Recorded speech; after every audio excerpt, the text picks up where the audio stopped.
rasakan awalnya kok semakin tidak terlihat etika keagamaan yang dimiliki ketika mereka berada pada ranah publik, ranah yang sangat terbuka di masyarakat.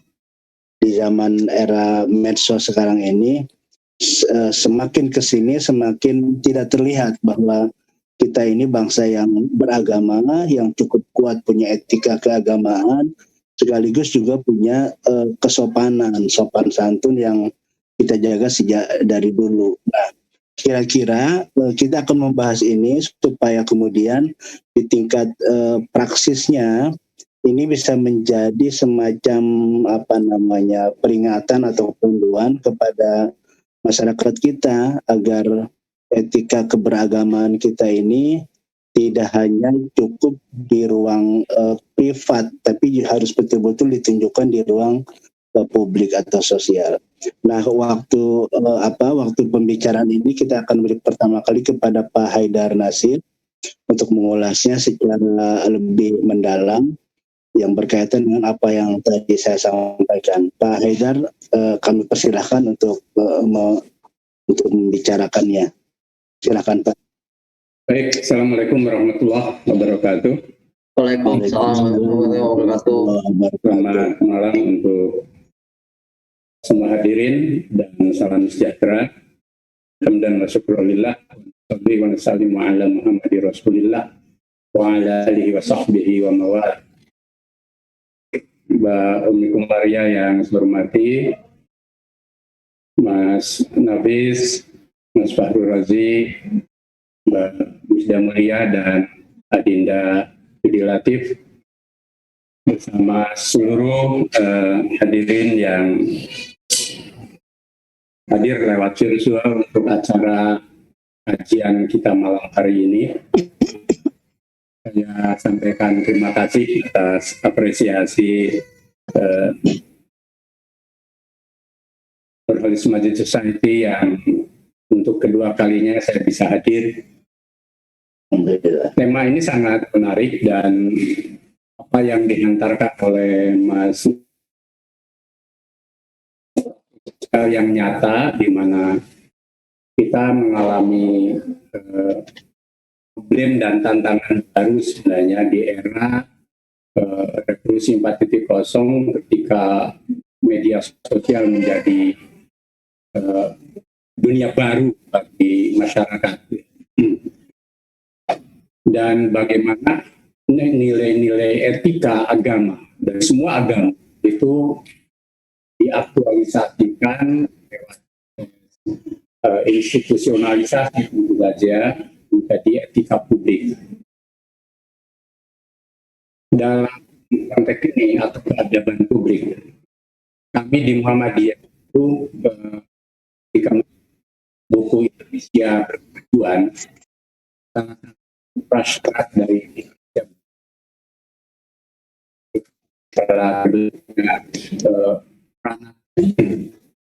di samping ada institusi pendidikan yang mencerahkan kepemimpinan yang produktif, ya, dan lain-lain. Nah, dalam konteks Islam tentu saja, di mana ini agama mayoritas negeri ini, asumsi normatifnya mestinya menjadi sidullah, menjadi pewarna atau bahkan menjadi kekuatan bahwa Islam dan di Indonesia itu harus menjadi uswah dalam menghadirkan etika agama menjadi keadaban publik. Kenapa? Karena misi utama yang sejajar dengan misi kekhalifahan untuk menciptakan kehidupan yang rahmatan lil alamin itu juga berkaitan dengan misi Nabi, misi kerisalahan untuk membangun atau menyempurnakan akhlak manusia. Innama bu'istu liutammima makarimul akhlak. Tidak mungkin Nabi akhir zaman itu diberi misi kerisalahan ini jika konsep akhlak itu tidak akan menjadi sebuah pranata berbangunnya al-Munawwarah, masyarakat yang berperadaban Nah, bagian dari aktualisasi akhlak tentu ya etika dan keadaban yang publik, tidak cukup menjadi etika individual dalam Islam. Nabi bahkan memberi banyak contoh bahwa akhlak tidak cukup menjadi norma baik buruk semata yang hasanah kesalehan pribadi, tetapi harus menjadi etika dan keadaban publik. Nabi bahkan ketika menjumpai seorang sahabat yang sedang memaki hamba sahayanya di kala sedang berpuasa, lalu beliau bersabda, rubba sahim laisa min siyamihi illa zuwal atas. Banyak orang yang berpuasa tiada puasanya kecuali dahaga dan lapar. Karena puasa melahirkan etika sosial, menghargai orang lain. Nah, Nabi sendiri menjadi role model. Nah, sekarang di era modern, termasuk kita tercinta, sesungguhnya ada satu mata rantai yang bagus dalam sosiologi masyarakat Indonesia yang beragama, di mana hadirnya masyarakat Indonesia yang penuh dengan sopan santun, kebiasaan salam sebagai pembawa ruhani keselamatan untuk orang lain, kemudian saling baik dengan tetangga, tradisi Idul Fitri dan juga di agama lain, sesungguhnya telah menanamkan nilai-nilai keadaban publik yang baik, gitu ya. Dan juga di dalam resolusi konflik di dalam masyarakat itu banyak sekali nilai-nilai keutamaan yang hadir di masyarakat kita, yang juga lalu mewarnai kehidupan publik kita, pela gandum misalkan di Ambon atau di Maluku dan lain sebagainya. Nah, tetapi dalam perkembangan berikutnya, gitu ya, nilai-nilai akhlak yang menjadi keadaban publik yang moderat, yang toleran, yang kemudian bisa hidup di dalam keragaman itu kadang terdistorsi gitu, atau bahkan terinterupsi oleh banyak hal yang sifatnya cross-cutting of interest. Yang pertama, terutama kita baca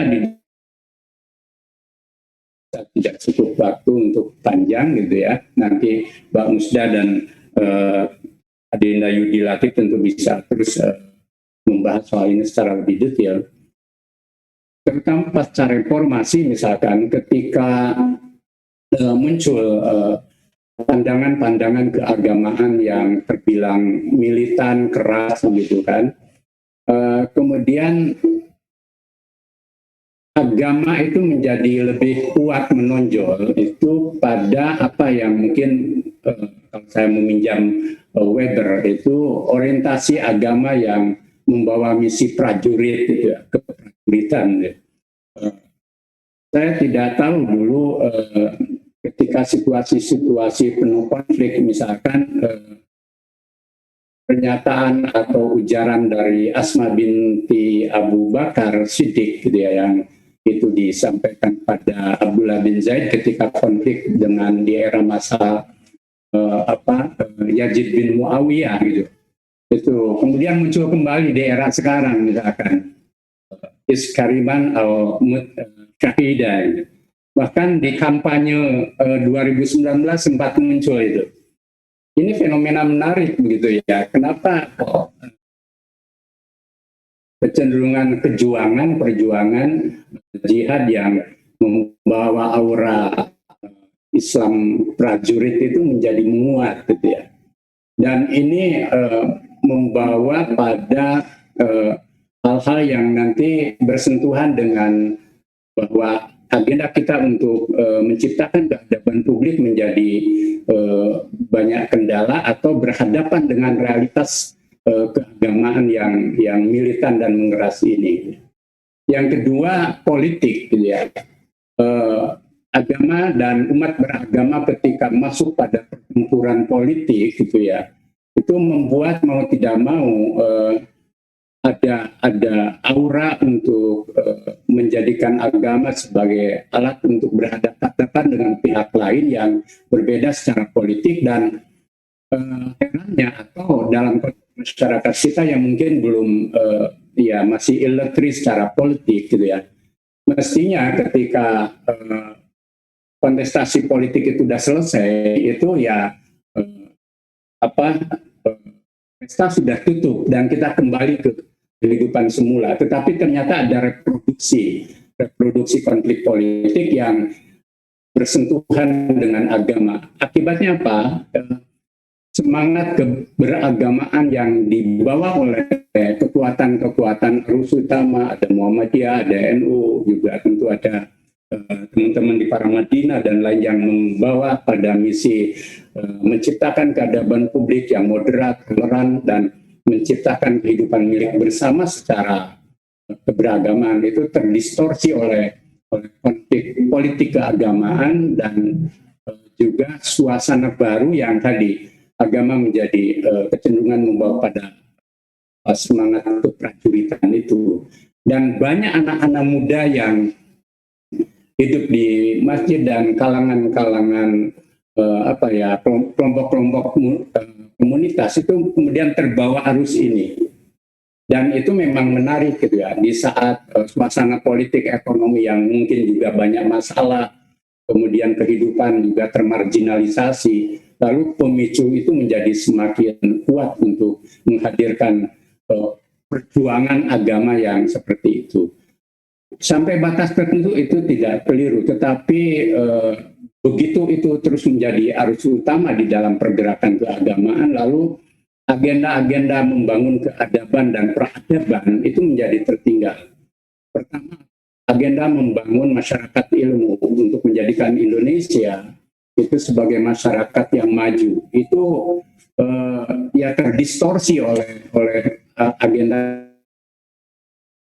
Karena apa? Nilai rasionalitas, objektivitas, sains dan sebagainya kemudian mengalami disorientasi atau terdistruksi itu gitu ya. Contoh misalkan ketika kita pandemi, kami Muhammadiyah begitu concern dengan MCCC misalkan, rumah sakit dan ratusan miliar sudah kita keluarkan untuk agenda ini. Dan satu di antara elemen penting dalam pemecahan pandemi adalah vaksin misalkan, dan itu saintifik kan. Bahkan aspek agama sebenarnya di saat darurat, aspek kehalalan itu kan sesuatu yang haram pun jadi halal kan. Tapi yang penting aman dari aspek kesehatan yang misalkan. Tapi muncul kan bahwa mulai kecurigaan terhadap vaksin dan vaksinisasi, kemudian masuk ke arena politik, konspirasi dan macam-macam. Nah ini problem. Kemudian yang kedua, media sosial itu membuat masyarakat kita napas pendek dan miopik menurut saya, termasuk di dalam menciptakan ruang publik yang cerdas berkeadaban di era media sosial ini. Saya di beberapa tempat menyampaikan kita perlu membumikan al-hujarat ethics misalkan di era medsos ini. Nah ini perlu mungkin nanti agenda bagaimana pelembagaan al-hujarat ethics di dalam kehidupan media sosial kita. Ini agenda yang penting menurut saya. Sehingga nilai-nilai al-hujarat yang begitu rupa itu, saya pikir itu bisa menjadi kanal dan juga panduan dalam kehidupan kita membangun keadaban publik. Nah tentu nanti lebih jauh juga keadaban publik di dalam kehidupan berbangsa dan bernegara, termasuk mestinya dalam politik gitu ya.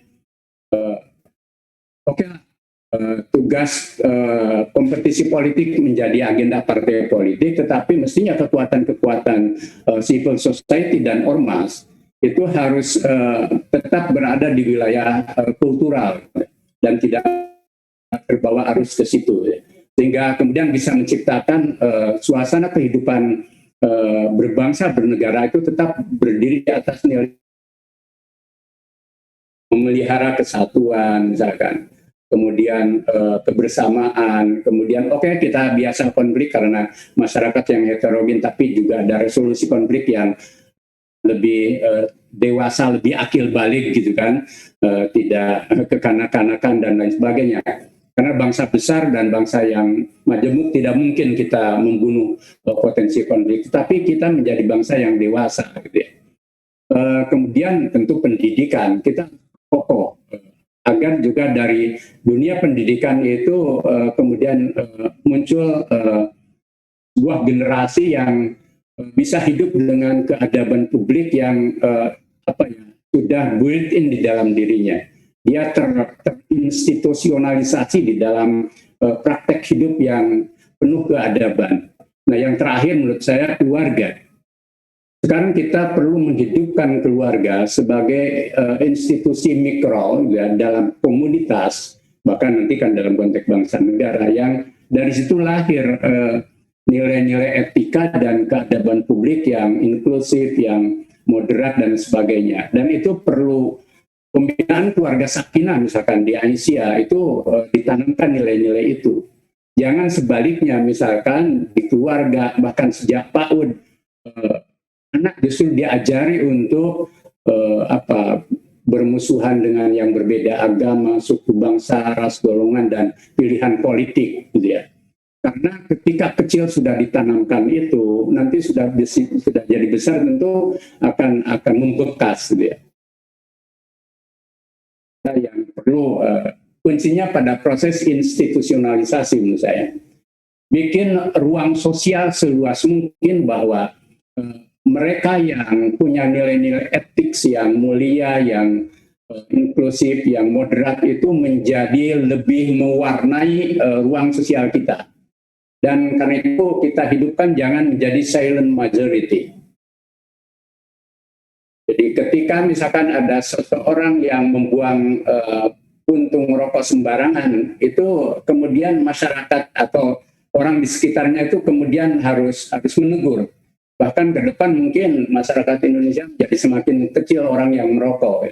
Bahkan orang yang merokok di ruang publik harus kena denda menurut saya. Biarpun mungkin agak susah ya di kultur pesantren itu merokok menjadi bagian jadi dari ahli hisab gitu ya. Jadi tetapi alhamdulillah di kami di Muhammadiyah ini merokok semakin jadi kelompok minoritas gitu ya. Jadi itu satu contoh saja menurut saya. Jadi untuk hal-hal lain saya pikir bisa kita contohkan. Orang-orang baik yang mayoritas itu menjadi silent majority untuk membangun keadaban publik. Itu Mas Nafis yang bisa saya sampaikan. Mohon maaf mungkin karena saya meringkas dalam waktu yang singkat, tapi ini sebagai iftitah saja. Saya percaya nanti Mas Yudi dan Mbak Musda bisa membahas ini dan juga dalam diskusi kita nanti tentu akan menjadi lebih hidup lagi. Dan sekali lagi mohon maaf saya tidak bisa menyertai Mbak Musda, Dinda Yudi dan semuanya Mas Nafis. Terima kasih, mohon maaf. Selamat sehat, Assalamualaikum Pak. warahmatullahi Terima kasih, Pak. Baik. Pak Haidar Nasir, terima kasih banyak. Terima kasih Pak Haidar. Saya kira banyak ide-ide yang cukup berat nih dari Pak Haidar yang perlu follow up dari kita ini. Jadi ada institusionalisasi soal lembaga-lembaga, apa nilai yang mementingkan atau yang menjunjung tinggi nilai-nilai keadaban. Lalu kita ubah nih silent majority ini mulai harus tidak boleh silence lagi. Jadi orang yang memiliki pandangan rahmatan alamin memang harus lebih banyak bersuara dan aktif di lembaga-lembaga baik ormas maupun yang lebih kecil tadi di keluarga. Saya kira banyak yang harus kita kembangkan dari Pak Haidar Nasir. Terima kasih Pak Haidar. Dan sekarang kita beri waktu untuk Ibu Musda untuk silakan mengelaborasi dan mungkin banyak pengalaman yang bisa diungkap.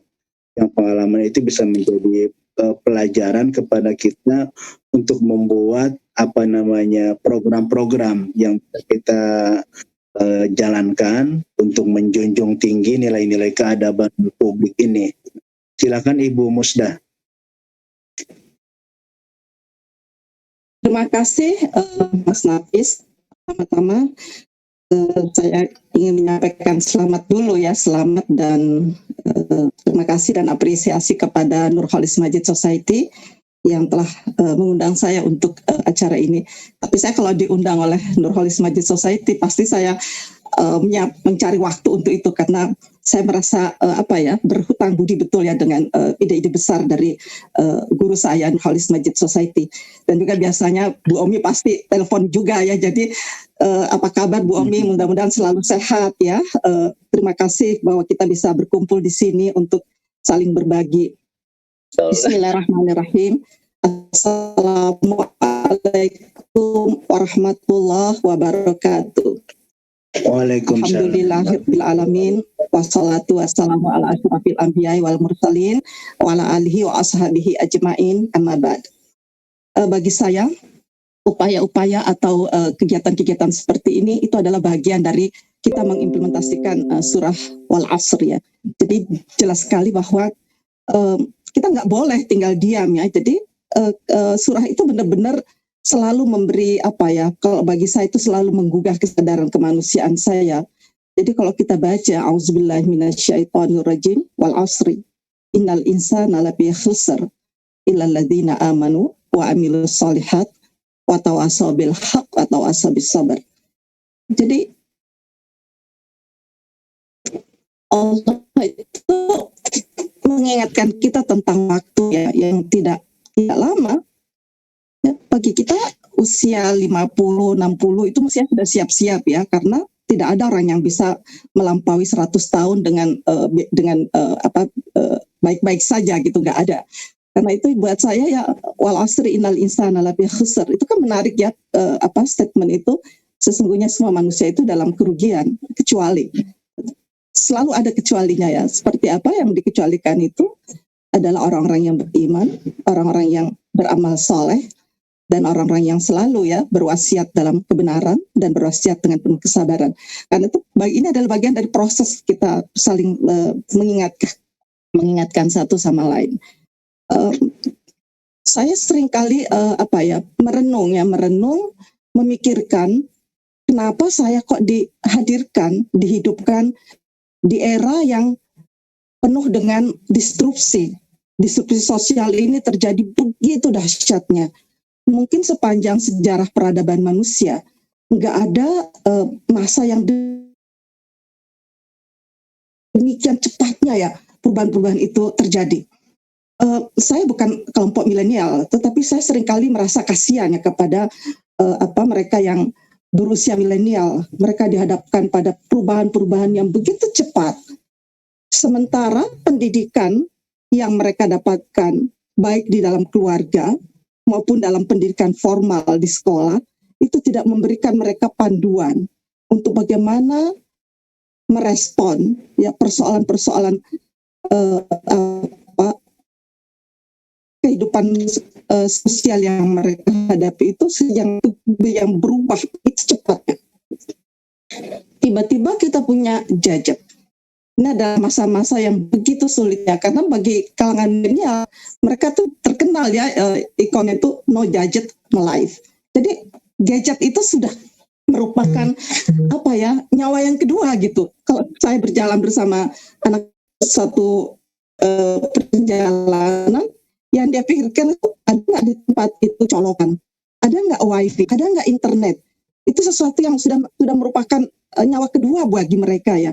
Dan itu berbeda dengan saya nggak terlalu begitu dan nggak terlalu seperti mereka ya. Jadi bagi saya sedih aja ya melihat mereka itu dihidupkan oleh Allah pada masa di mana pendidikan di keluarga, pendidikan di sekolah itu tidak memberikan cukup bekal bagi mereka untuk merespon ya persoalan-persoalan perubahan-perubahan yang kita sebut dengan disrupsi sosial yang begitu dahsyat ya.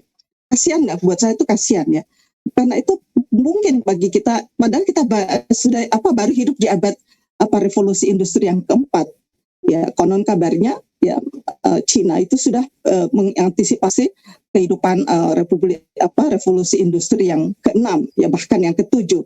Kita boro-boro ya revolusi industri yang keempat ini aja belum sepenuhnya kita mampu memahami dengan benar apa sih sebetulnya yang terjadi, dan belum juga lagi kita memikirkan konsep-konsep untuk menghadapi revolusi industri yang kelima, seperti apa nanti kita beragama, seperti apa kita berpolitik, seperti apa kita membangun ekonomi kita, itu belum terpikirkan dengan baik, sementara masa itu sudah di depan mata gitu.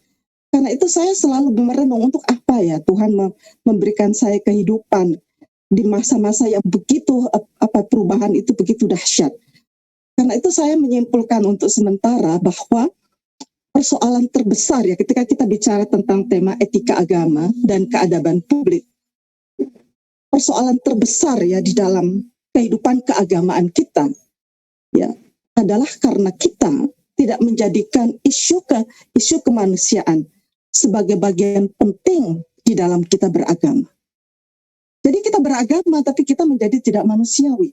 Agama kita tidak mampu membuat kita menjadi lebih manusiawi yang mengedepankan nilai-nilai kemanusiaan, nilai-nilai keadaban, termasuk nilai-nilai keadaban publik. Ya, buat saya itu masalahnya. Beberapa evidensi yang dapat saya kemukakan ya, misalnya membaca beberapa laporan tentang negara-negara yang indeks korupsinya itu sangat rendah, itu ternyata dicapai oleh negara-negara yang menganggap agama itu nggak penting. Jadi mungkin salah kalau saya mengatakan agama-agama yang negara-negara yang agamanya itu sangat kental, itu justru adalah negara-negara yang tingkat korupsinya juga tinggi. Demikian juga dengan lingkungan ya, menarik loh. 2 tahun lalu saya membimbing sebuah disertasi ya, dari mahasiswa saya itu seorang pendeta di Kalimantan dan dia berbasis di masyarakat Dayak. Menarik. Disertasinya ini nanti menjadi salah satu yang terpilih untuk mendapatkan hadiah lingkungan dari sebuah saya menjadi bangga juga nih ya bahwa saya membimbing disertasi seorang pendeta yang kemudian disertasi itu mendapatkan penghargaan internasional. Dia melihat begini, kenapa ketika masyarakat Dayak itu menjadi beragama ya saya kira karena dia teliti itu adalah masyarakat Kristen, tetapi kondisi ini sama loh dengan masyarakat Islam. Begitu dia menjadi beragama, menjaga lingkungan itu kok berkurang. Jadi setelah beragama, ini masyarakat Dayak yang setelah menjadi beragama, itu kok alamnya menjadi lebih kotor, sungainya menjadi lebih tercemar, dan hutannya lebih banyak digunduli.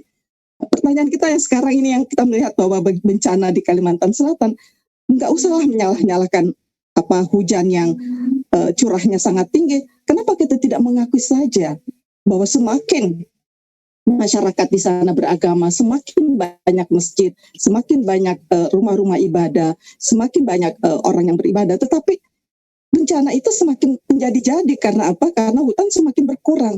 Ini kan satu hal yang menarik ya, semakin orang beragama, tapi kok bisa membiarkan hutannya itu habis? Apa dia tidak? Pertanyaan saya juga lagi kemudian, seberapa banyak sih masalah lingkungan ini dibicarakan di masjid atau di vihara atau di gereja atau dimanapun yang dianggap sebagai rumah-rumah suci itu? Seberapa banyak? Adakah upaya-upaya konkret dari para pemuka agama untuk merespon ya persoalan-persoalan lingkungan ini dengan sangat sangat konkret begitu, upaya-upaya konkret yang dilakukan. Dengan pertanyaan kita bagi kita orang yang beragama itu apa gitu. Dan menarik lagi kemarin itu ada satu penelitian, semakin seseorang itu semakin tingkat religius masyarakat itu tinggi, maka dia akan menjadi semakin intoleran. Nah, yang semua ini buat saya itu menjadi sesuatu yang bahan-bahan perenungan, kok bisa ya orang semakin religius tapi kok semakin intoleran. Pertanyaannya kan sebetulnya bukan salah agama. Nah, dalam konteks ini saya ingin menarik satu penelitian yang dikemukakan oleh Charles Kimball, seorang sosiolog Amerika. Itu menarik ya, ketika dia menulis bukunya When Religion Becomes Evil. Tapi sebetulnya bukan religion becomes evil, melainkan religious follower becomes evil ya. Kapan agama itu menjadi evil? Nah, ada 5 ya menurut dia. Ketika masyarakat beragama itu menjadi tidak kritis. Kita lihat hari-hari ini orang beragama itu kok kehilangan daya kritisnya. Padahal kalau saya melihat di dalam Al-Quran, Tapi juga dalam kitab-kitab suci agama yang lain saya memperhatikan upaya-upaya warning untuk selalu memperhatikan atau menggunakan pikiran kritis itu kan selalu ada. Kalau di dalam Al-Quran ada puluhan ayat yang berakhir dengan afala ta'qilun. Ya, apa kamu nggak memikirkannya secara kritis? Bahkan kalau di dalam Al-Quran ayat yang pertama turun itu adalah Iqra. Iqra itu menunjukkan kepada kita bacalah, tapi bacalah dengan kritis yang penuh, bukan sekedar membaca. Ya karena itu buat saya upaya-upaya penguatan literasi menjadi sesuatu yang harusnya menjadi concern ya kita bagi semua orang yang mengaku beragama, karena disitulah mulainya agar supaya agama itu membawa rahmat ya bagi kehidupan kita, bukan menjadi evil dalam kehidupan kita. Nah, tidak kritis ini juga bahkan kalau pengalaman saya itu paling banyak terjadi dalam pemahaman kita tentang relasi gender. Wah, kalau sudah ini yang dibahas itu benar-benar saya kadang-kadang berpikir kok bisa ya? Kok bisa gitu? Kemarin itu saya membaca dalam sebuah grup WA, ada postingan begini. Kalian harus tahu bahwa sorga itu terletak di telapak kaki suami. Kok bisa ya? Kok bisa ada pemahaman seperti itu? Dan itu dipahami dan diamini oleh mereka-mereka yang saya lihat yang sehari-hari itu ya mereka orang yang terpelajar, orang yang berpendidikan, tapi kok bisa sampai kepada pemahaman yang sangat-sangat tidak kritis. Yang kedua menurut Kimball, karena saya harus cepat, ketika masyarakat beragama itu menjadikan agama itu sekedar sebagai alat politik. Nah, orang boleh menjadikan agama sebagai alat politik, tetapi bukan untuk kepentingan golongan atau kepentingan rasis ya, kepentingan yang sektarian dan sebagainya.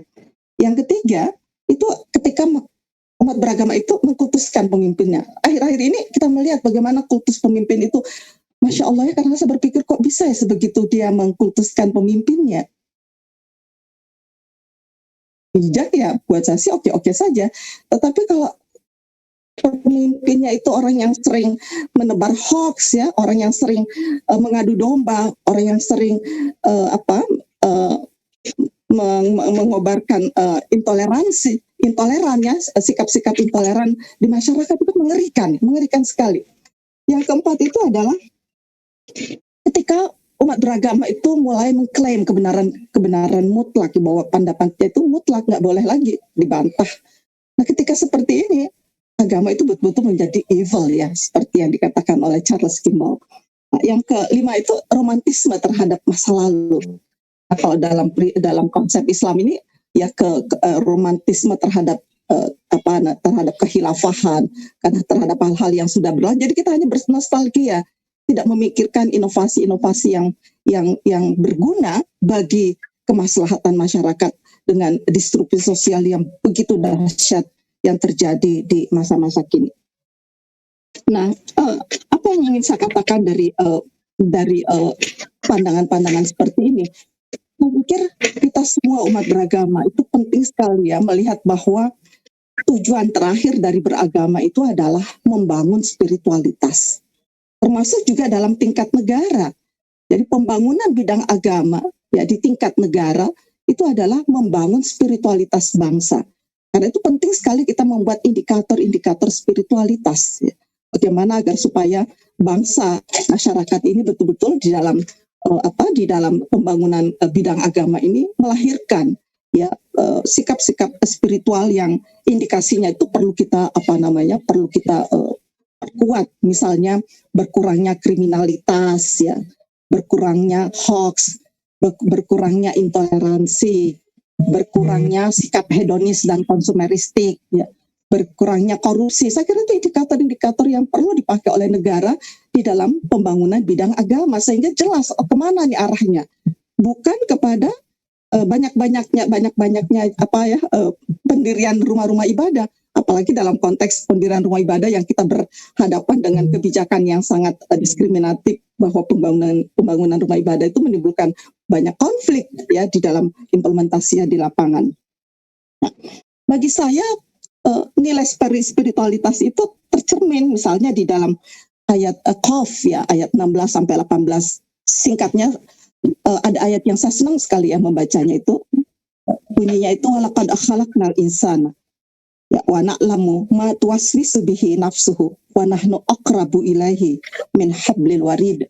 Kalau orang punya keyakinan seperti ini, bahwa Tuhan itu mewatch semua kegiatan kita, apa yang kita ucapkan, bahkan apa yang terbetik di dalam hati kita yang paling dalam ya, itu semuanya tuh dicatat. Dan Tuhan itu jauh lebih dekat dengan kita lebih dekat dari urat nadi kita. Nah, spiritualitas seperti ini itu bisa mencegah seseorang itu untuk tidak korupsi. Ketika dia mau menebar hoax, dia terpikir, oh semua yang saya posting itu akan kita pertanggungjawabkan di hari kemudian, karena kita adalah orang beriman, orang yang percaya tentang adanya hari akhirat. Berapa banyak postingan yang sudah kita lakukan tanpa kita merasa bersalah, dan itu menimbulkan ketidaknyamanan bagi banyak orang.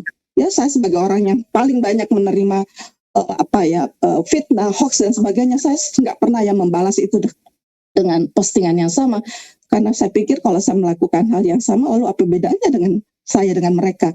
Tapi saya percaya bahwa ada keadilan Tuhan ya. Karena itu kepercayaan kita kepada keadilan Tuhan, kepercayaan kita kepada hari akhirat itu seharusnya membimbing kita untuk ketika kita mau menebar berita hoax, kita pikirkan ada manfaatnya nggak itu.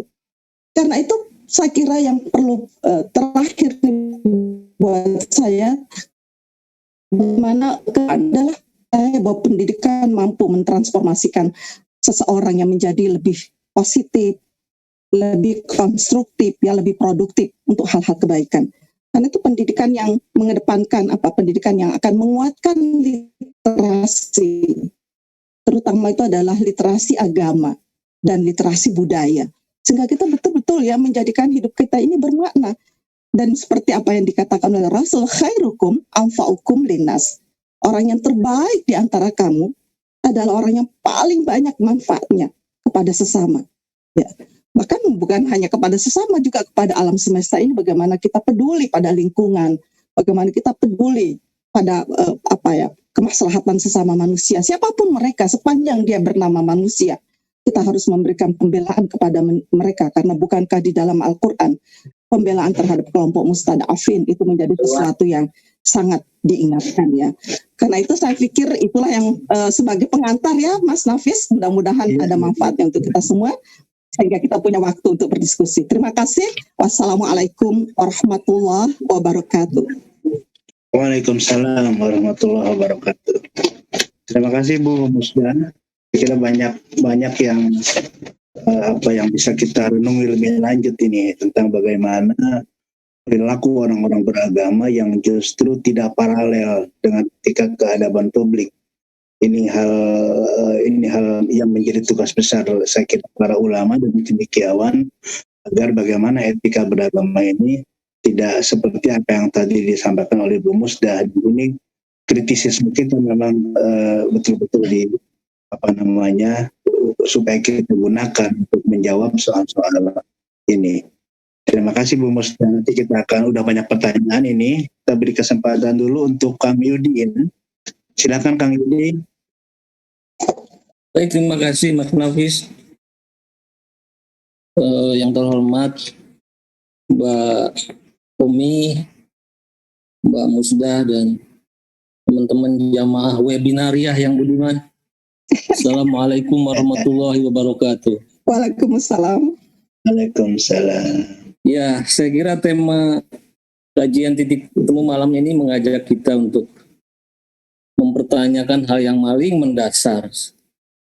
Sebenarnya sekarang ini agama masih ada apa tidak dalam kehidupan kita?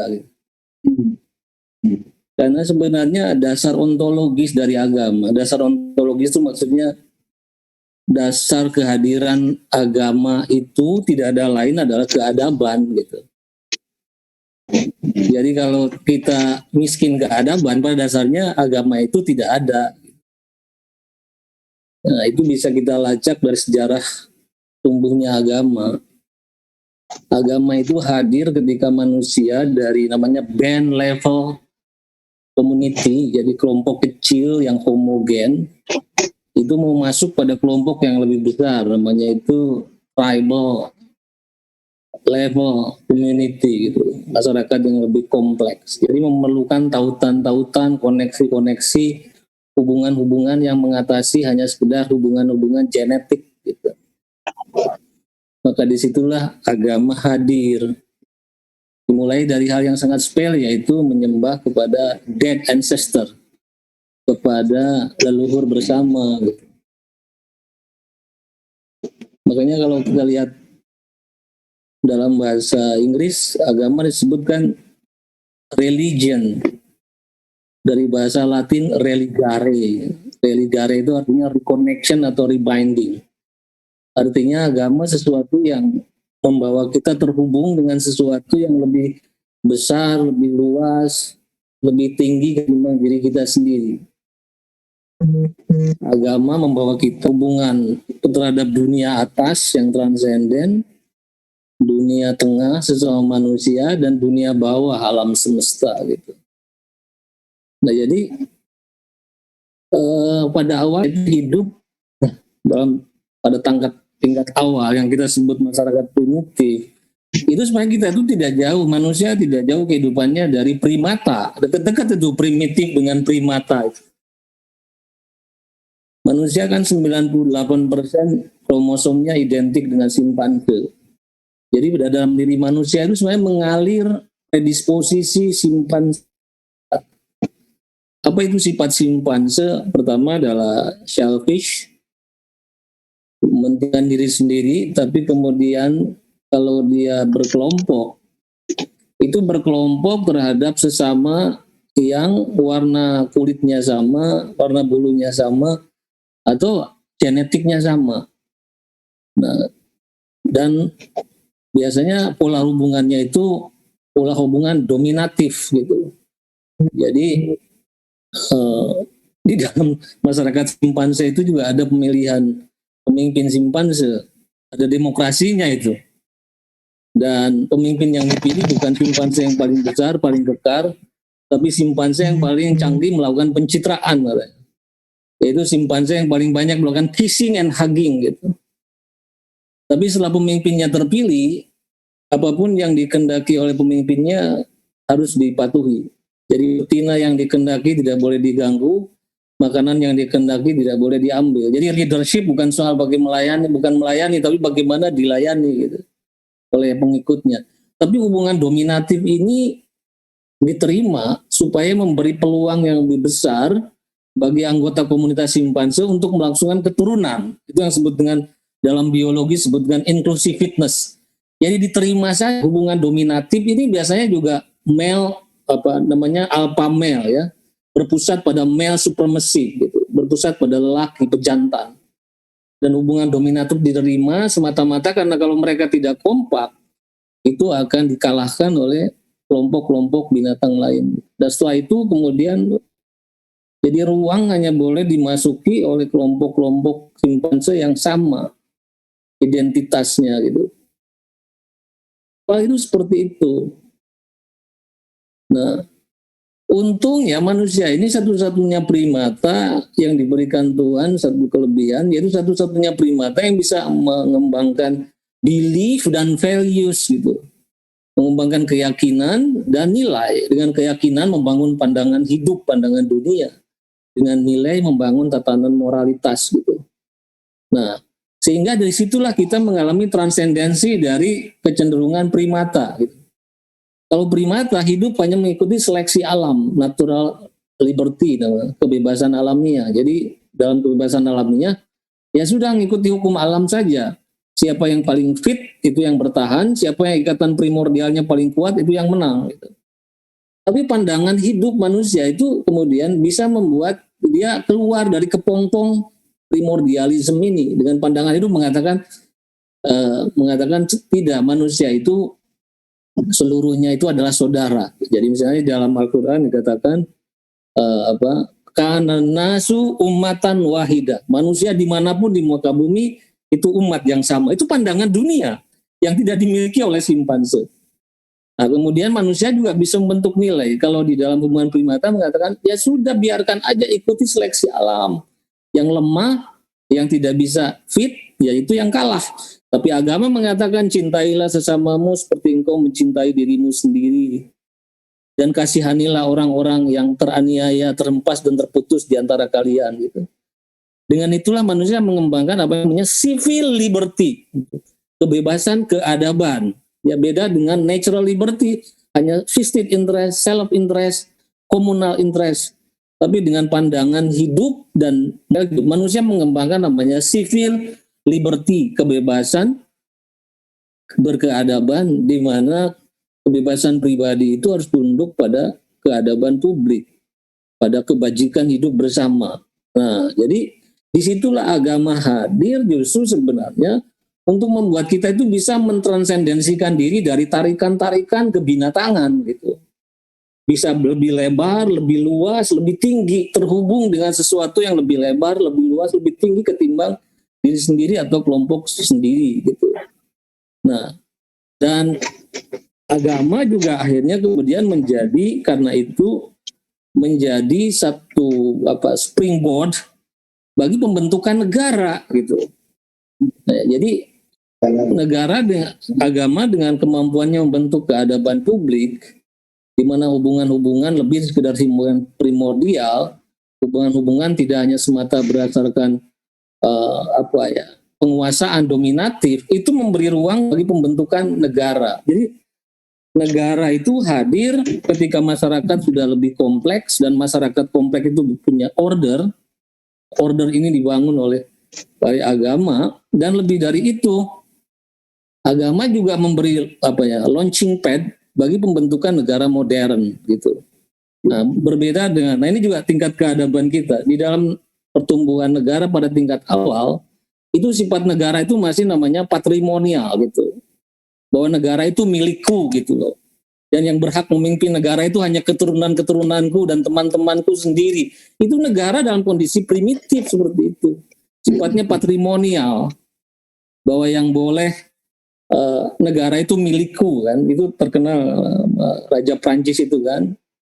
Bahwa negara adalah milikku, yang boleh memimpin negara yang keturunanku dan teman-teman dari diku. Itu namanya negara patrimonial. Jadi negara dipersonalisasi gitu, menjadi milikku dan keluargaku. Gitu. Itu negara yang sangat primitif seperti itu. Saya tidak tahu di mana level Indonesia hari ini gitu. Nah, pada level lebih lanjut kita masuk pada negara modern.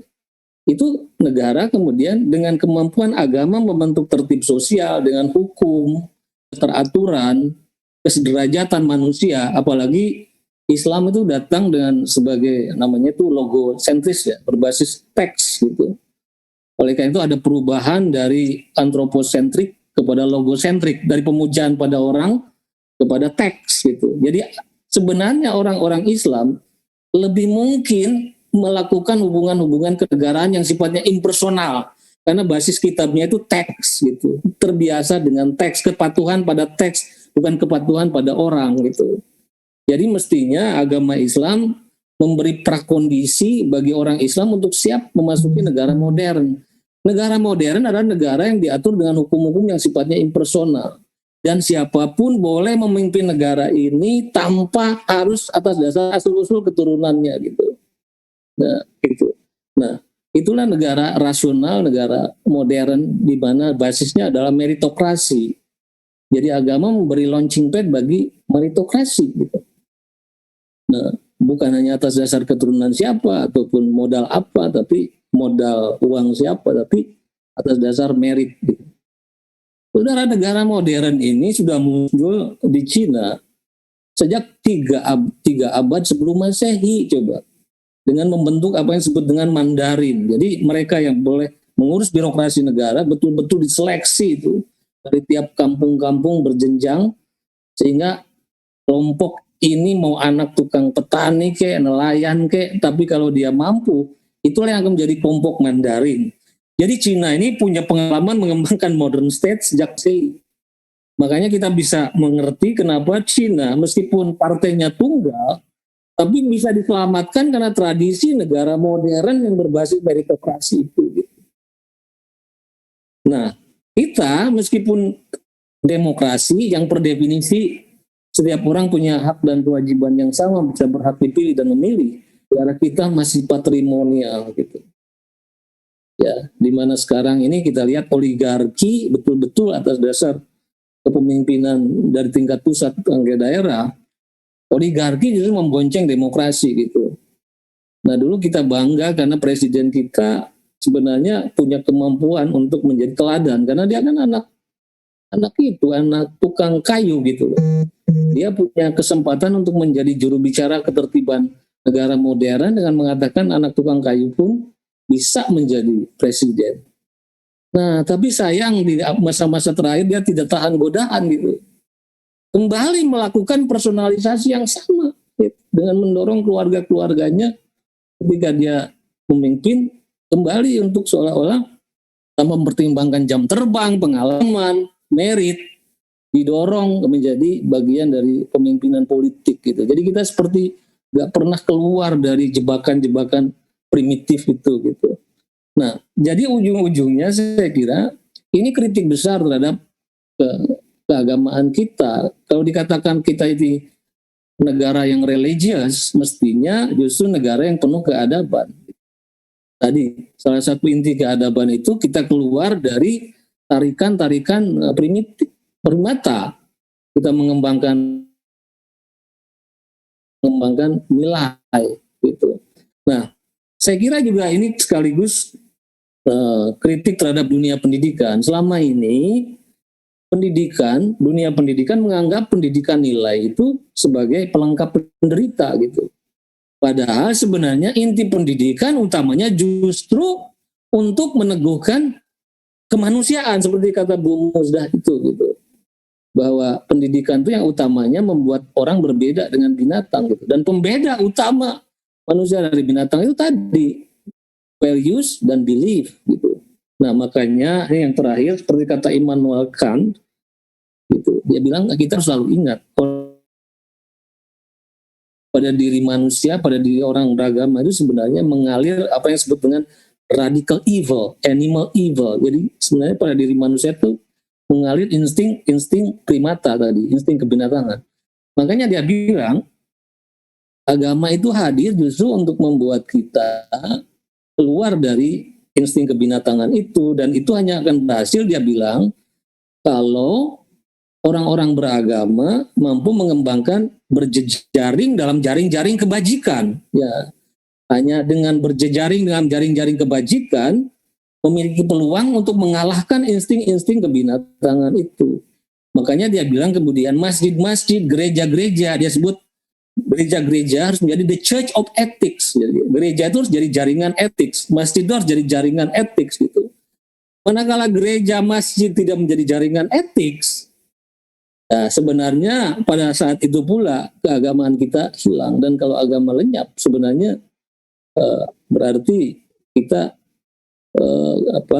kehilangan sarana untuk mencapai masyarakat manusia dan masyarakat yang beradab gitu. Nah, sekarang ini banyak orang beragama tapi justru mengukuhkan insting-insting kebinatangan gitu. Itu keluar dari dasar ontologisnya. Agama itu mestinya justru membebaskan manusia dari insting-insting kebinatangan. Sekarang ini banyak orang yang beragama tapi menguatkan insting-insting tribalisme, komunalisme seperti itu. Saya kira itulah yang harus menjadi pekerjaan rumah kita bersama. Saya kira itu dulu dari saya. Terima kasih. Assalamualaikum warahmatullahi wabarakatuh.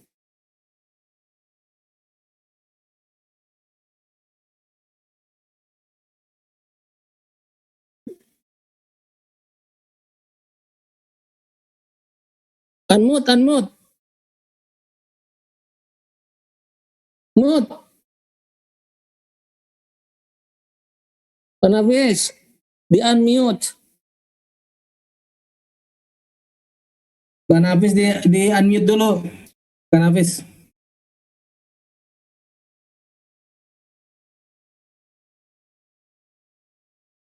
Belum. Panabes belum. Sudah ya? Ya, silakan. Oke. Terima kasih Kang Yudi. Ini banyak sekali hal yang menarik ini yang perlu pembahasan memang lebih lanjut. Tapi saya kira malam ini kita akan ambil ya yang kita highlight saja. Kita highlight saja beberapa hal yang memang perlu kita perlu kita bahas secara mungkin kritikal, tapi memang tidak terlalu bisa meluas atau mendalam lah gitu. Dari sekian pertanyaan itu gini, ini untuk semua pembicara memang. Jadi hampir semua orang ini mulai pesimis terhadap orang-orang yang beragama. Jadi kebanyakan pertanyaan ini kalau saya simpulkan, itu kenapa orang-orang yang cukup beragama, yang cukup baik beragama, tapi justru tidak menunjukkan etika-etika sosial, etika keadaban yang baik gitu. Nah itu salahnya di mana itu kira-kira? Tadi memang sebagian besar sudah dibicarakan oleh Ibu Musdah, oleh Pak Haidar, oleh Kang Yudi soal pendidikan nilai segala macam. Nah kalau kita memulai hal penting yang sifatnya sangat mendasar, coba masing-masing dari para pembicara dan nanti mungkin ada urun rembuk juga dari para partisipan untuk memberikan satu solusi yang sifatnya betul-betul praksis di era situasi Indonesia lah, tanah air kita sekarang ini seperti sekarang gitu. Nah ini karena Pak Haidar sudah tidak ada, mungkin Ibu Musdah untuk pertama kali membantu menguraikan terhadap jawaban ini. Nanti setelah itu Kang Yudi hal yang sama yang diuraikan. Saya persilakan Ibu Musdah. Baik Mas Nafis, pertanyaan ini juga pertanyaan saya juga sih sebetulnya ya. Jadi saya selalu memperhatikan ya, ketika seseorang itu beragama dan mementingkan hal-hal yang sifatnya ritual dan mementingkan hal-hal yang sifatnya legal formal, nah mereka akan terjebak dalam beragama ya sekedar beragama untuk untuk mengedepankan hal-hal yang sifatnya ritualistik itu tadi.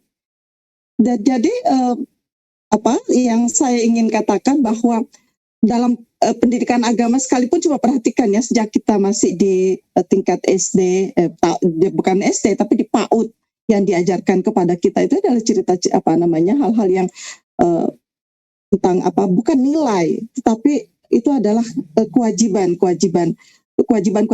untuk apa kamu sholat itu nggak diajarkan, tapi kamu harus sholat ya, suka atau tidak suka kamu harus sholat. Padahal sholat itu sendiri hanyalah sebuah media untuk membangun rasa empati, membangun kecintaan kepada sesama, membangun rasa solidaritas ya, membangun rasa empati. Ya.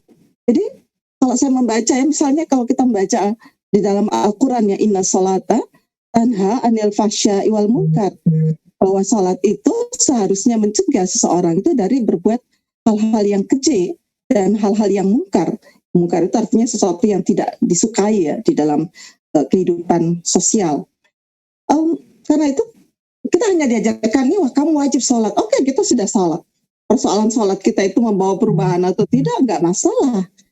Karena itu saya seringkali melihat ya beberapa orang sampai jidatnya itu hitam ya karena kebanyakan sholat. Mungkin seperti karena saya juga melihat mertua saya yang kiai tradisional, pemimpin pesantren, itu kok jidatnya kok nggak hitam-hitam ya ketika dia sholat. Padahal kalau saya melihat nggak ada waktu di mana dia tidak sholat, tapi kok berbeda. Orang-orang tertentu yang membuat jidatnya hitam, tetapi itu nggak mengubah apa-apa di dalam dirinya. Karena itu seharusnya di dalam beragama itu lebih banyak sifatnya itu refleksi, merefleksikan nilai-nilai itu di dalam kehidupan nyata sehari-hari. Benar nggak sih saya harus seperti ini? Ya. Kenapa saya harus begitu? Jadi lebih banyak reflektif ya, merefleksikan kembali untuk apa kita beragama dan mengapa saya harus beragama. Lalu manfaat agama itu bagi saya itu apa? Jadi kita bertanya terus ya, bertanya terus. Jadi inilah pentingnya kita bersikap kritis.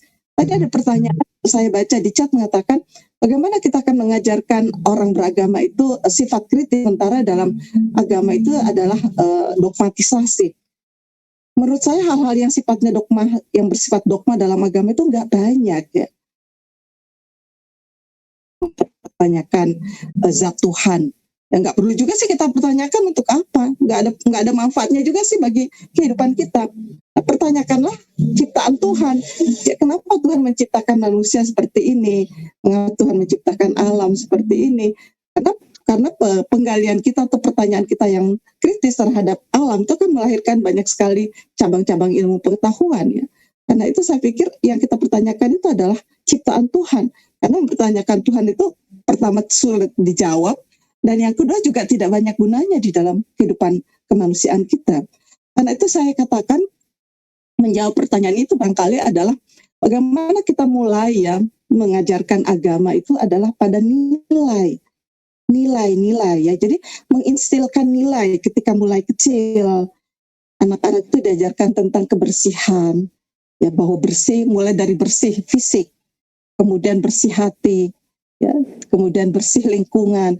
Nah, kebersihan itu penting, tetapi selama ini kita mengajarkan kebersihan itu hanya sekedar semacam verbalistik aja. Jadi di mana-mana an-nadzafatu minal iman, ya, atau haratu minal iman. Tapi implementasinya dalam kehidupan sehari-hari, terus terang, saya ini baru pulang dari meninjau pesantren dari keluarga, pesantren keluarga.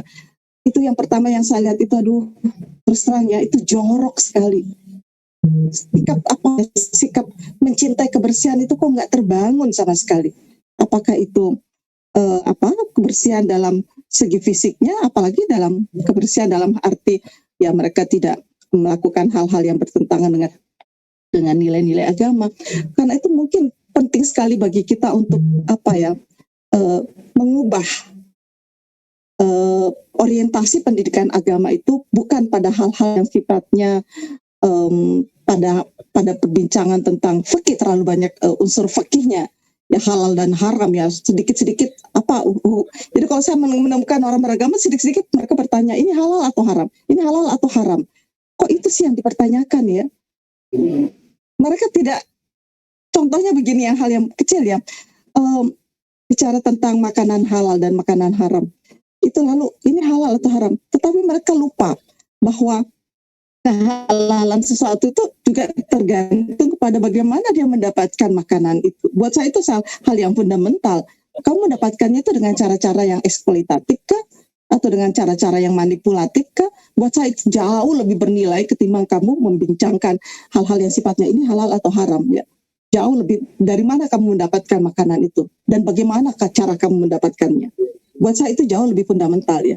Karena itu saya pikir dalam konteks ini tentu tidak ada jawaban yang tunggal ya, tidak ada jawaban yang gampang ya untuk merespon pertanyaan yang demikian sulitnya ini, kecuali buat saya adalah pertama adalah mengubah pendidikan agama kita lebih mengedepankan nilai ketimbang mengedepankan hal-hal yang sifatnya ritualistik, karena kita menjadi orang yang rajin melaksanakan ritual, tetapi ritual kita itu tidak memberikan dampak ya, tidak berimpak sedikit pun ya di dalam kehidupan masyarakat kita, bahkan di dalam kehidupan keluarga kita. Karena itu saya kadang-kadang terus terang ini berkaitan dengan karena minat saya atau concern saya itu pada membangun masyarakat yang berkeadilan, khususnya berkeadilan gender. Terus terang saya ingin mengatakan bahwa kasus-kasus kekerasan seksual itu terjadi pada keluarga-keluarga yang sehari-harinya itu terlihat kok bisa ya dia melakukan KDRT, dan itu dilakukannya lagi atas nama agama karena dia ingin mendidik ya istrinya menjadi wanita soleh. Itu kan menarik kalau kita membaca bagaimana agama dalam kaitannya dengan perilaku kekerasan.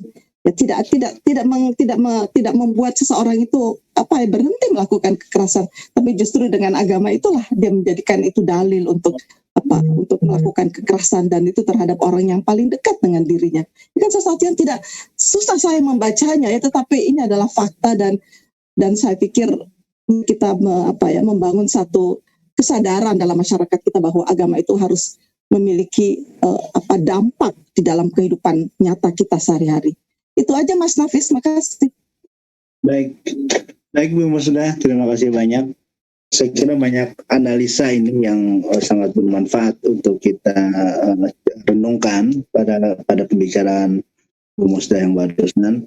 Dan mungkin Kang Yudi nih, jadi kita waktu masih cukup, coba mungkin Kang Yudi menguraikan kira-kira jalan awal untuk menjawab hal-hal tadi itu. Kan ini sebagian besar karena emang dipicu oleh tema kita juga, realitasnya bahwa tidak lebih banyak tidak paralel lah, tidak ada paralelisme antara iman dan realitas dalam kehidupan sosial. Dan sebagian besar dari para penanya ini memang berbicara soal dunia pendidikan, bahwa sumbangan terbesar terhadap gap antara nilai dan kenyataan ini ada pada dunia pendidikan. Mungkin Kang Yudi bisa menguraikan lebih mendalam, lebih kritikal. Kita persilahkan Kang Yudi. Ya, baik. Jadi tadi kalau agama ingin menjadi sarana pengadaban, maka agama itu harus dibumikan melalui jalan-jalan peradaban. Itu sederhana sekali. Jadi kalau kita ingin menjadikan agama sebagai wahana pengadaban manusia, maka kita harus membumikan agama dalam jalan peradaban. Nah, peradaban itu ada 3 elemennya, dan itu harus dipenuhi oleh pembumian agama. Pertama, setiap peradaban itu mengandung dimensi-dimensi nilai, yaitu dimensi mental, spiritual, karakter gitu. Itu kita sebut aja tata nilai. Kedua, peradaban itu memiliki dimensi institusional. Jadi morality itu need institution gitu. Jadi pribadi-pribadi baik itu tidak cukup, tapi perlu diperkuat oleh institusi peranata-peranata yang mendukungnya gitu. Kita sebut aja tata kelola. Nah, ketiga, biasanya tiap peradaban itu pasti juga harus menghadirkan tatanan kehidupan, kesejahteraan, kesentosaan yang baik gitu. Masyarakat beradab itu pasti punya dimensi kesejahteraan umum yang lebih baik. Jadi kita sebut aja tata sejahtera. Jadi agama itu harus terpancar di dalam 3 dimensi itu. Pertama, bagaimana kita kembali menjadikan agama sebagai penguatan nilai, mental, spiritual, karakter. Nah, di sini saya kira yang harus kita perkuat dari agama itu bagaimana agama menjadi jalan terang, bukan jadi jalan gelap gitu. Agama sebagai jalan terang ini yang kita sebut sebagai spiritualitas gitu. Spiritualitas itu berasal dari bahasa Latin spiritus. Dulu sebelum ada lampu listrik, kita menyalakan lampu patromak pakai apa itu? Pakai spiritus. Nah, itu spiritualitas berasal dari kata spiritus itu. Artinya flaming, menyala gitu. Jadi jalan spiritual itu jalan cahaya gitu. Nah, apa itu jalan cahaya? Nah, di dalam spiritualitas Nusantara dan juga spiritualitas agama lain, biasanya jalan terang ini dipancarkan dalam pola hubungan triadik, relasi 3 arah gitu. Mulai jadinya Bolon di Medan sana, Batak Toba, sampai ke Bali, Lombok, itu selalu dilukiskan bahwa hidup harmoni dan peradaban itu bisa teraih kalau kita melakukan jalan cahaya yang dipancarkan ke 3 arah, yaitu dunia atas, maksudnya Sang Pencipta, dunia tengah, sesama manusia, dan dunia bawah, alam semesta. Makanya spiritualitas selalu mengambil 3 bentuk relasional itu. Spiritualitas yang diarahkan pada yang transenden, spiritualitas yang diarahkan bagaimana mencintai sesama manusia, sampai pada kemanusiaan universal tanpa pandang bulu, dan terhadap alam semesta gitu. Nah, tadi kan Bu Musda menarik ini kasus Dayak gitu ya. Agama-agama tradisional di Nusantara itu jalur spiritualitasnya banyak sekali, jalur relasi baik dengan alam semesta itu. Mulai dari Wiwitan sampai Dayak, Baduy, itu mereka menemukan jalan-jalan cahaya lewat hubungan yang intim dengan alam gitu. Ya, yang lain seperti Bunda Teresa gitu di India, itu spiritualitasnya diarahkan mencintai orang-orang papa, ya, orang-orang bersama manusia dah. Tapi sebagian yang lain lewat spiritualitas ke atas gitu. Nah, menurut saya itu perlu ada keseimbangan.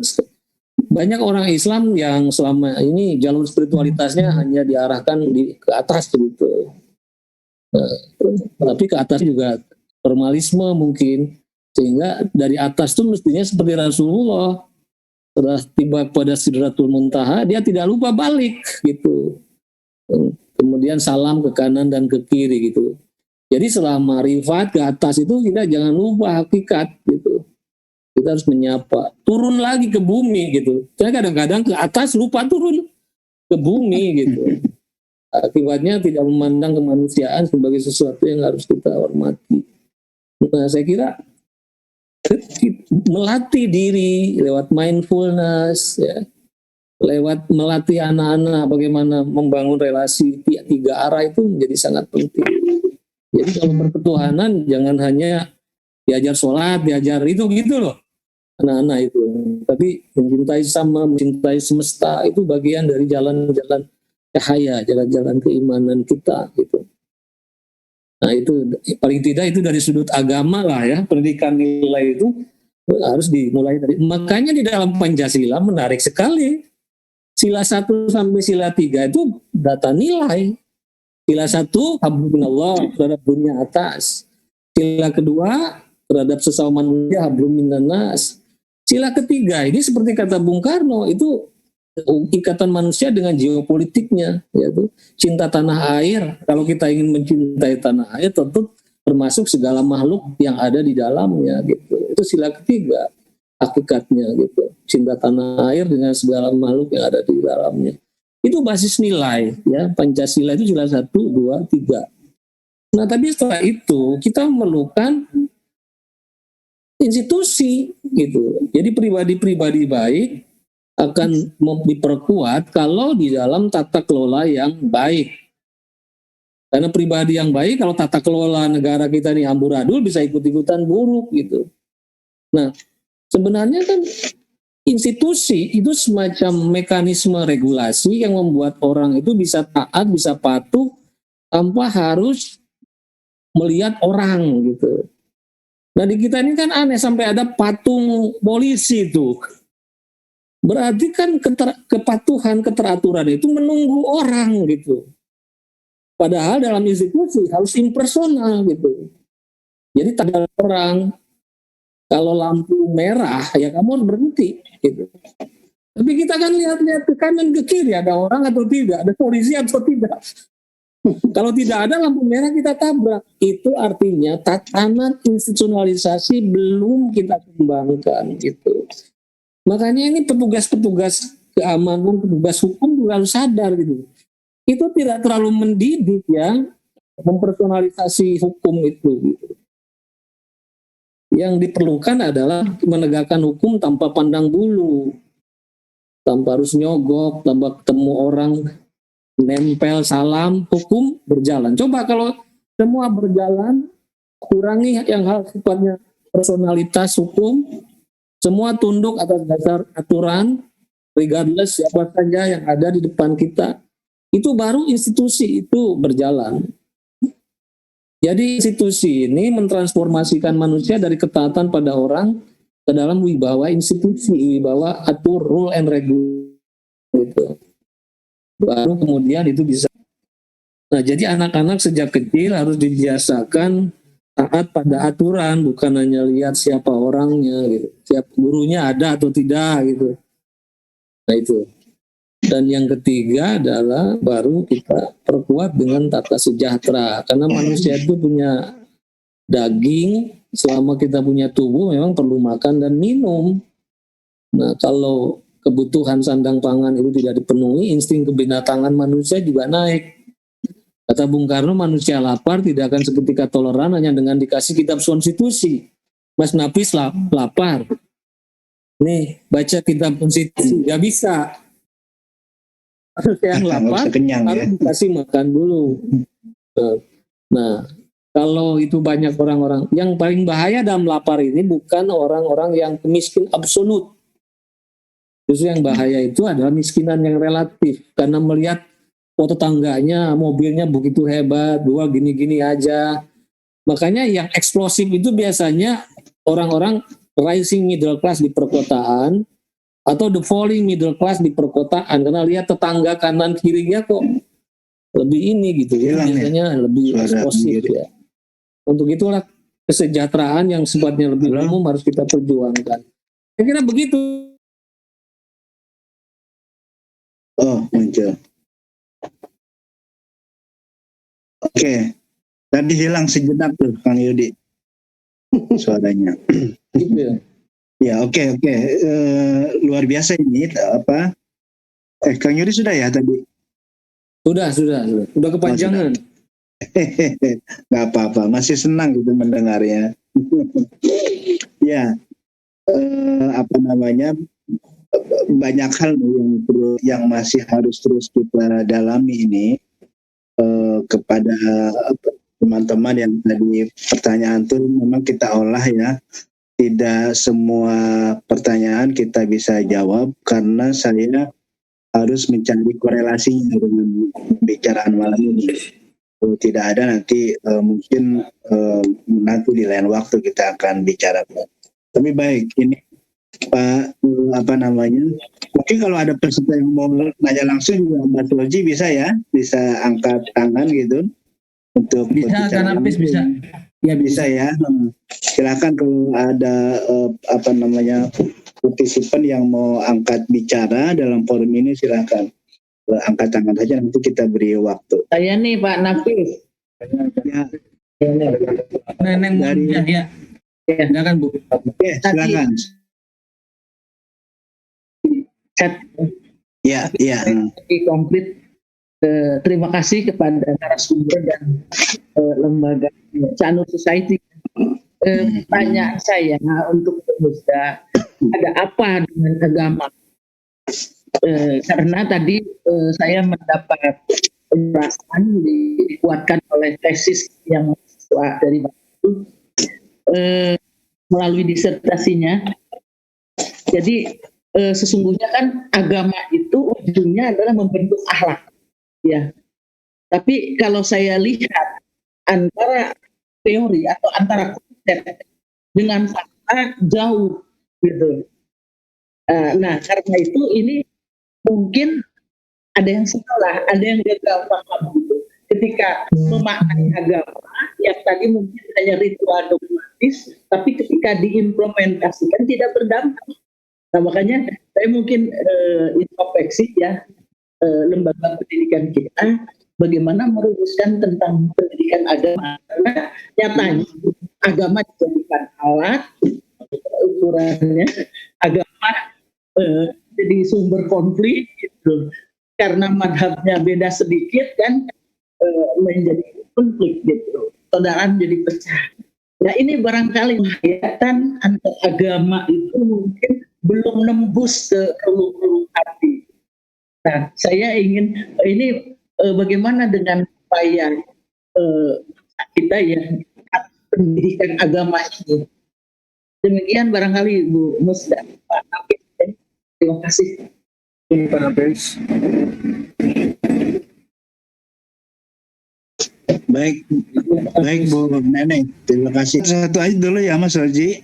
Jadi Mas setelah ini nanti setelah dijawab dulu, karena tadi apa yang dijelaskan oleh Ibu Musda sama Kang Yudi juga sebetulnya sudah menjawab soal itu.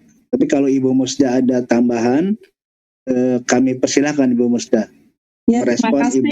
Terima kasih Ibu Neneng ya namanya. Terima kasih Bu Neneng, pertanyaannya menarik ya buat saya.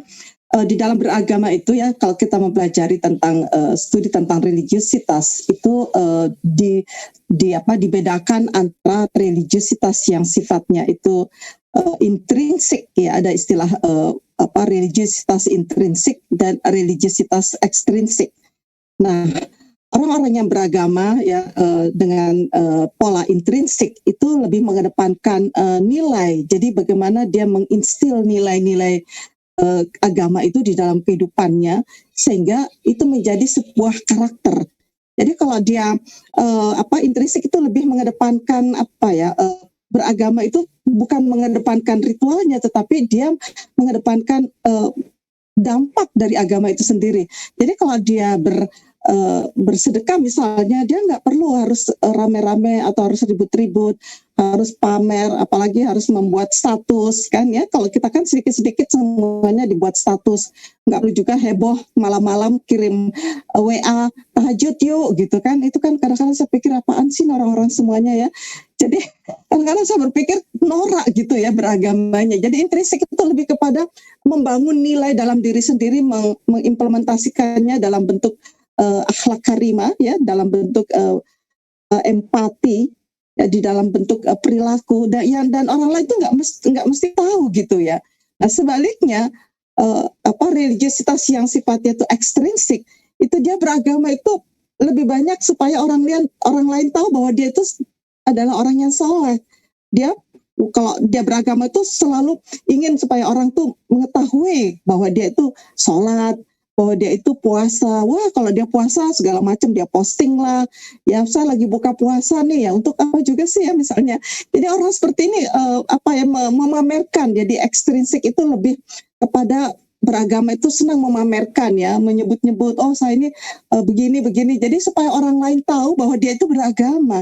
Nah, yang seperti ini buat saya itu belum sampai kepada esensi dalam beragama itu sendiri, karena kalau di dalam beragama itu kan bagaimana kamu misalnya bersedekah tangan kananmu bersedekah tangan kirimu nggak perlu tahu segitunya ya.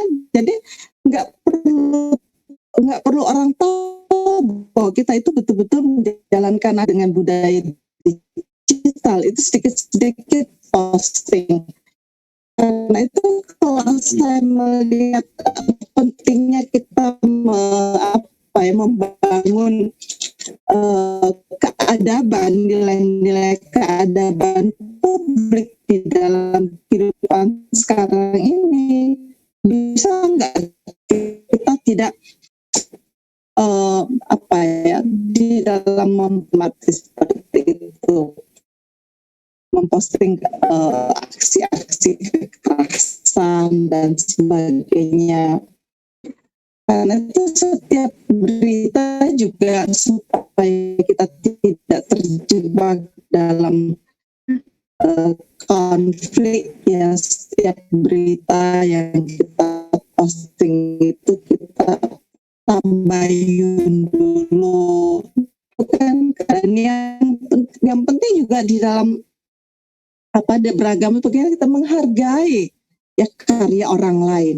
Ini juga banyak sekali nih saya kira bagaimana plagiarisme itu menjadi sesuatu yang kadang-kadang saya berpikir kok bisa ya itu terjadi. Karena itu saya akan marah sekali kalau mahasiswa itu melakukan hal-hal yang seperti ini. Saya katakan agamamu itu terletak dari perilakumu sehari-hari sebagai mahasiswa. Apakah kamu melakukan hal-hal yang sifatnya plagiarisme atau tidak?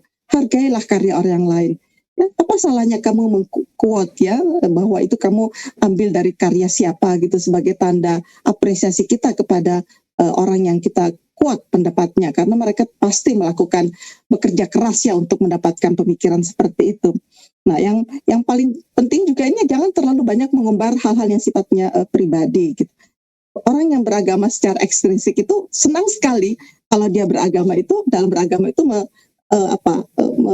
orang lain tahu kalau dia itu seperti itu. Karena itu saya pikir ini penting juga ya bagi kita untuk bagaimana mengajarkan diri kita, mengajarkan masyarakat kita, keluarga kita tentang pentingnya orientasi religiositas yang bersifat intrinsik, bukan ekstrinsik. Kira itu Pak Nafis, terima kasih. Baik, terima kasih Bu Musda. Saya kira Bu Neneng tentu kalau mau cari puas tidak, karena kita kan saling berinteraksi ya. Interaksi dengan berbagai macam pengetahuan dan pengalaman. Selanjutnya Mas Pradana Adi Mukti. Mas Adi, kami persilahkan. Mas Adi bisa dengar? Oke. Makasih Mas Nafis. Makasih Mas Nafis. Yang pertama saya mau nanggapi Kang Yudi.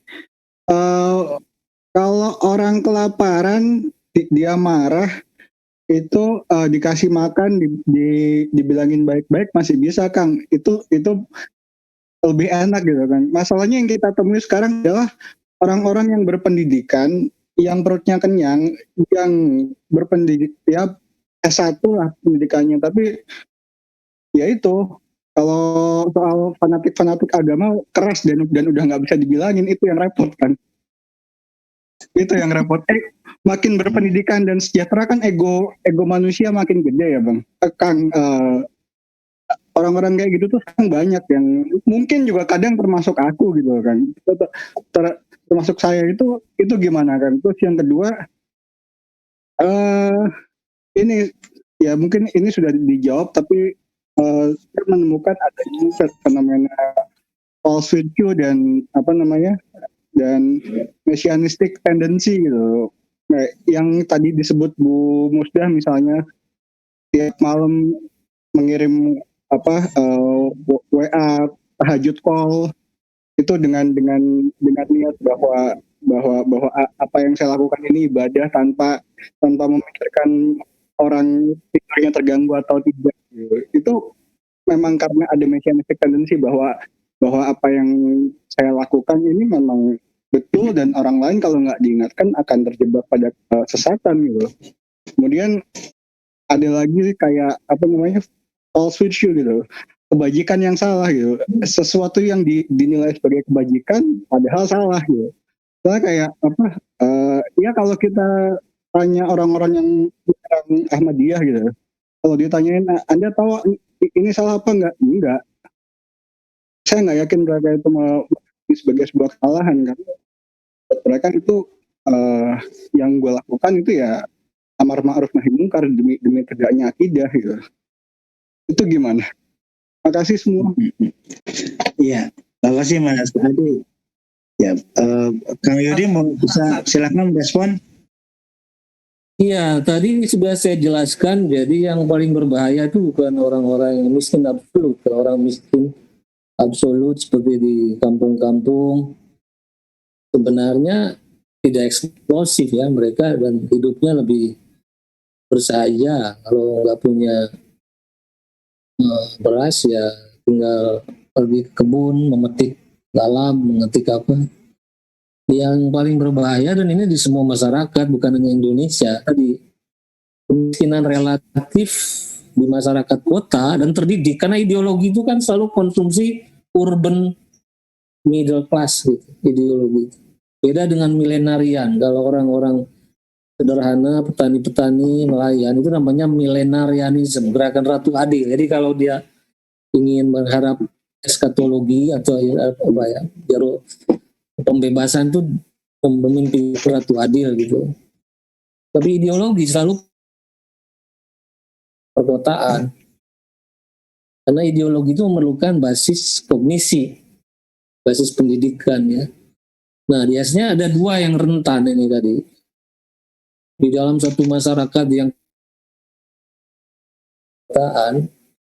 ada dua elemen tadi yang berbahaya itu. Itu orang yang merasa miskin, karena merasa miskin itu dibandingkan dengan orang di sekitar dia gitu. Nah, jadi kenapa dia menjual tanahnya orang tuanya? Ya, harapannya setelah kuliah punya ekspektasi tinggi kan, rising expectation.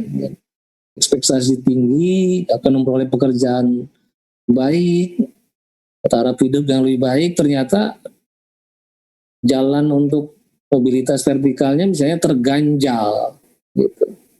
Nah, biasanya kemudian mencari kambing hitam, itu resentment. Jadi kelompok rising middle class, mobilitas vertikalnya merasa terganjal, itu sering mengembangkan namanya dalam sosiologi emosi disebut resentment.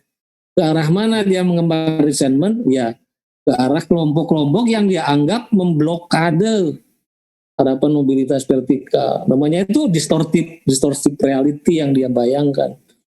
Kedua, the falling middle class, falling establishment. Jadi kelompok-kelompok yang tadinya sudah mapan tiba-tiba tersingkir. Nah, itu juga akan mengembangkan resentment terhadap kelompok yang dianggap yang membuat mereka jatuh gitu. Ini jadi misalnya beginilah ya. Dulu Masyumi itu didukung oleh middle class ya, pemilik perkebunan dan lain-lain. Tetapi di masa Orde Baru memang mengalami banyak industri-industri santri yang gulung tikar gitu. Nah, maka setelah itu kelompok yang dulunya mapan Masyumi itu yang terhimpun di sekitar Dewan Dakwah dan lain-lain itu jadi falling middle class gitu. Sebagai falling middle class, kelompok ini mengembangkan resentment gitu. Sama lah, mungkin tadinya yang pendukung SBY tiba-tiba jatuh gitu, itu wajar ya. Nah jadi oleh karena itu sebenarnya kesenjangan di mana-mana selalu ada di semua masyarakat. Tapi kesenjangan menjadi sangat bermasalah kalau tadi kesempatan aktualisasi diri, kesempatan bekerja itu mulai menipis, misalnya deindustrialisasi dan lain-lain. Jadi kesenjangan sosial masih bisa ditolerir kalau akses terhadap kesempatan kerja itu masih terbuka, kesempatan untuk berusaha terhadap perbankan, terhadap permodalan masih terbuka. Gitu. Jadi itu sudah dijelaskan secara baik oleh siapa ini ya. Ya, jadi kesenjangan sosial berbahaya kalau fasilitas akses terhadap pekerjaan, permodalan, dunia usaha itu menipis gitu. Nah, kalau kita lihat di zaman sekarang reformasi kan itu yang terjadi ya. Apalagi di masa Covid ini banyak kaum terdidik yang falling gitu. Itu siap aja radikalisme akan pasang. Itu juga yang terjadi di Amerika hari-hari ini gitu. The white working class yang tadinya bapan tiba-tiba kehilangan kerja, nah itu yang ngamuk di mana-mana. Jadi ini fenomena sosiologis biasa. Apalagi ya udah itu ya semua. Oh, ya. Apa? Udah ya. Itu tadi ada kebajikan yang salah tadi itu apa Kang Yudi itu? Gak ngerti itu maksudnya saya. Iya itu apa? Jadi sekarang ini apa ada fenomena false virtue Kang, apa orang itu melakukan kesalahan tapi diyakini sebagai sebuah kebajikan gitu loh, kayak menyerang Ahmadiyah gitu. Itu kalau ditanya ke orangnya apakah membunuh orang itu salah? Enggak, karena buat keyakinan saya Ahmadiyah itu melanggar akidah gitu. Misalnya Oke. Jadi sebenarnya gini ya, agama itu tidak pernah berdiri sendiri ya, itu for sure kita mengatakan. Karena ekspresi agama, seringkali agama kemudian jadi satu-satunya yang tertuduh gitu. Sebenarnya agama itu tidak bisa dioperasionalisasikan tanpa bantuan namanya software tingkat peradaban sih gitu. Jadi mutu beragama. Salah satu elemen peradaban itu misalnya tingkat literasi, erudisi gitu, yang membuat orang punya daya abstraksi gitu. Bagaimana kita berharap orang bisa memiliki kesanggupan untuk menoleransi tafsir yang berbeda, kalau level abstraksi, level erudisi, daya baca dia cetek gitu. Jadi intoleransi bukan melulu ekspresi agama, tapi ekspresi level literasi kita, level peradaban kita gitu. Oleh karena itu sebenarnya kalau kita ingin mengatasi intoleransi, radikalisme, memang tidak cukup hanya dilihat dari sisi modes of religiosity-nya gitu. Tapi kita lihat level erudisi, sehingga itu pada akhirnya kritik tidak hanya diarahkan kepada kelompok agama, tapi lagi-lagi kritik harus diarahkan pada politik kebudayaan kita gitu. Nah, kita ini kan memasuki era teknologi tinggi dengan tingkat memasuki high tech tapi dengan low touch gitu. Penggunaan sosmednya nomor 4 tertinggi di dunia, tapi minat bacanya nomor 2 terbawah setelah Botswana, kan begitu. Dari 70 negara kita nomor 71. Apa yang bisa diharapkan dari orang yang bisa memahami empati terhadap yang berbeda gitu. Ini kan tesis lama dari Daniel Lerner gitu. Demokrasi itu memerlukan sikap empati, dan sikap empati itu dibangun oleh literasi yang tinggi. Demokrasi dalam literasi yang rendah itu anarki gitu. Kira begitu. Itu Pak Nafis, terima kasih. Terima kasih. Terima kasih Kang Yudi. Izin Pak Nafis. Ya. Kata